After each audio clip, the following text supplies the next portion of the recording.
بڑھتا ہی جائے گا۔ سرکار مدینہ علیہ السلام و تسلیم کا فرمان نشان اور ہمارے اس موضوع کی یہ آخری ایپیسوڈ ہوا تھا۔ آپ کو شروع سے کہتے آ رہے ہیں، پہلی قسط سے آج چوتھی قسط ہے، یعنی آج چوتھا جمعہ ہے اسی موضوع پر، احادیث کی روشنی میں کہ والدین کی وفات کے بعد ان کے کیا کیا حقوق اولاد کے ذمہ باقی ہوتے ہیں۔ شروع سے آپ کو میں نے یہ جملے بولے کہ سب سے بڑا حق والدین کا بندے پر یہ ہے کہ ان کے مرنے کے بعد ان کو تکلیف نہ پہنچائی جائے، ان کو کیا نہ پہنچائی جائے۔ اور آپ کو سگنل کئی بار عرض کیا، تکلیف پہنچانے سے مراد کیا ہے؟ ان کے دنیا جہان کو چھوڑ جانے کے بعد گناہ نہ کیے جائیں، ایسا کام نہ کیا جائے شریعت کے جو خلاف ہو، ورنہ والدین کو قبر میں کیا پہنچتی ہے؟ غور کریں۔ میں حدیث پڑھنے سے پہلے آپ سے کچھ باتیں کرنا چاہتا ہوں۔ ایک عام بندے کی بات ہے جو زندہ ہو، کیا ہو؟ عام مسلمان کی بات کرتے ہیں، والدین بعد میں، کیونکہ حقوق جتنا کوئی قریبی رشتہ دار ہوتا ہے اتنے حقوق بڑھ جاتے ہیں۔ ایک عام مسلمان کی بات ہے جو کسی عام مسلمان کو تکلیف دے ستائے، زندگی میں مرا ہوا تو اس سے زیادہ مجبور ہوتا ہے قبر میں، زندگی میں سرکار نے اس بندے کے بارے میں کیا فرمایا؟ اسی حدیث سے ہمیں معلوم ہو جائے گا، زیادہ حدیثوں کی طرف جانے کی حاجت نہیں۔ یہ شخص ہے عرض کی ای المسلمین خیر، یا رسول مسلمان میں سب سے اچھا مسلم کون ہوتا ہے؟ سب سے اچھا مسلم کون ہے؟ فرمایا من سالم المسلمون من لسانه ویده او کما قال علیہ السلام، رواہ البخاری۔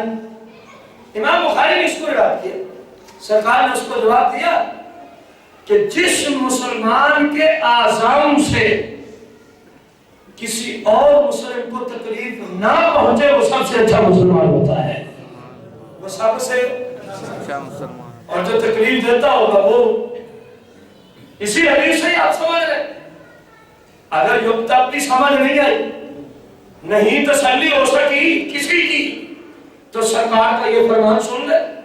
قال نبی علیہ الصلوۃ والتسلیم من آذى مسلم فقد آذنی، فرمایا جس نے کسی مسلمان کو تکلیف دی فقد آذنی، سرکار نے فرمایا اس نے اپنے نبی کو تکلیف پہنچائی ہے۔ من آذنی فقد اذنہ، فرمایا جس نے مجھے یعنی اپنے نبی کو تکلیف دی فقد اذنہ، اس نے کس کو تکلیف پہنچائی؟ اللہ کی ذات کو۔ غور کرو، عام مسلم کی بات ہے، من آذى مسلمان نہ کرے، کسی بھی مسلمان کو جس نے تکلیف دی، فرمایا فقد آذنی، اس نے اپنے نبی علیہ السلام کو کیا پہنچائی ہے؟ بولے تو صحیح، کسی مسلم کی بات۔ اور جو والدین کو تکلیف ہے، غور کریں، سوچے، خصوصاً میرے نوجوان بھائی غور کریں اس میرے جملے پر جو قرآن حدیث کی روشنی میں بھائیوں کا کر رہا ہوں۔ عام مسلمان کو ستائیں، تکلیف دیں، تو سرکار فرمائے مجھے پہنچتی ہے وہ تکلیف جو تم دیتے ہو کسی عام مسلم کو۔ عام مسلمان کا حق آپ کے اسلام نے زیادہ رکھا ہے یا آپ کے والدین کا؟ بولنے تو صحیح بھائی، کوئی کھربوں درجے زیادہ حق رکھا والدین کا عام مسلمانوں کے اعتبار سے۔ دیکھیں میں ایک عام مسلم رشتے کے پاس، میرا نام نفقہ آپ پر واجب نہیں، میرے کھانے پینے کے سامان کو مہیا کرنا آپ پر واجب، لیکن والد جب بوڑھا ہو گیا اور ہم بالغ ہو گئے، والدہ بوڑھی ہے ہم بالغ ہیں، اب ان کے کھانے پینے کا سامان اللہ نے ہمارے اوپر فرض کر دیا۔ کتنا فرق ہے؟ میرا مستحق بھی نہیں اور والدین کا آپ پر کیا ہے؟ فرض ہے، جس کو پورا کیے بغیر گزارا نہیں ہے اسلام میں۔ مجھے دیکھنے سے جب میں عام بندہ ہوں، علم کی طرف نسبت نہ کریں، آپ کو کچھ بھی نہیں ملتا، آپ کو کیونکہ علم کی طرف اس لیے نسبت نہ کریں